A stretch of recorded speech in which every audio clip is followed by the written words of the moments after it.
So bukod nga po sa bagong problema ni Mayweather Jr., matapos nito binenta ang kanyang private jet at tinahabol siya mga idol ng kanyang mga empleyado dahil sa mga unsettled daw nito na gastos na hindi pa nababayaran ni Calvo nung nasa kanya pa ang private jet, kung saan mga idol tila dinagdagan pa ng ating pambansang kamao Manny Pacquiao ang mabigat ngayon na pasanin ni Floyd. Dahil ngayong araw ng Martes mga idol, ang deadline ni Pacman sa unbeaten legend para sagutin kung papalag ba ito sa real fight sa laban nito kay Pacman o hindi talaga at gusto nito ng exhibition. Kung papalag si Floyd, wala magiging problema sa laban nito kay Boss Manny. Pero kung hindi naman at mag-inarte ulit ito mga idol, sigurado makakapagbigay talaga ito ng malaking problema kay Floyd. Ang galing talaga ng Team Pacquiao mga idol para pressurein si Floyd at mag-set ng deadline para wala na itong choice. Sa ngayon kasi mga idol, aminin man natin o hindi, lubog talaga si Mayweather sa kaliwat kanan na kaso sa kanya. At kung dadagdag pa dito si Pacman, siguradong malugmok na ito mga boss. Dahil nauna na nagbanta ang kampo ng Pinoy legend, natadta rin nila ng kaso si Floyd kapag hindi ito pumayag sa real fight na kanilang pinarmahan sa kontrata. Kaya abangan natin to mga idol kung ano ba ang magiging sagot ni Floyd mamaya.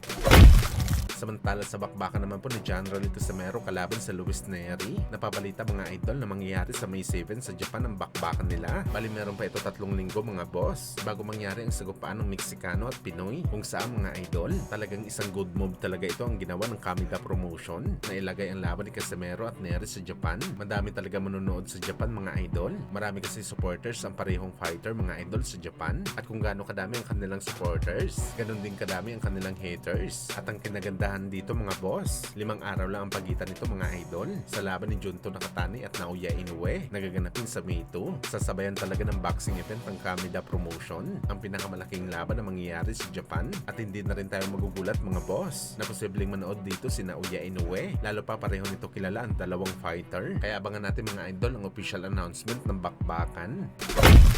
Sa kabilang banda naman mga boss, Timothy Bradley, brutal na sinampal na kahihiyan itong si Conor Benn matapos na naging laban nito kontra kay Regis Prograis, kung saan halos hindi natin maintindihan mga boss ang mga sinabi ni Bradley sa dami ng trash talk nito na sinabi sa performance ni Conor Benn. At kung i-summarize natin to mga idol, parang sinabi lamang dito ni Bradley na isang tunay daw talaga na pulpul o basura si Conor Benn sa boxing sports. Isang basic lang kumbaga, at kahit anong gawin daw ni Conor Benn sa kanyang sarili, hindi daw ito mananalo sa laban kontra sa mga kampiyon sa welterweight division na sina Devenhini at Romero, lalo na kung makalaban pa nito si Shakur Stevenson. Mababang level daw na boxer itong si Conor Benn. Yun daw talagang totoo mga boss. Pero hindi naman daw may i-deny ni Bradley na isa itong boxing superstar sa UK. Conor Benn, man, oh my gosh. Bro, you need your... And you saw his legs go to jelly. Dude. And you couldn't finish that, dude?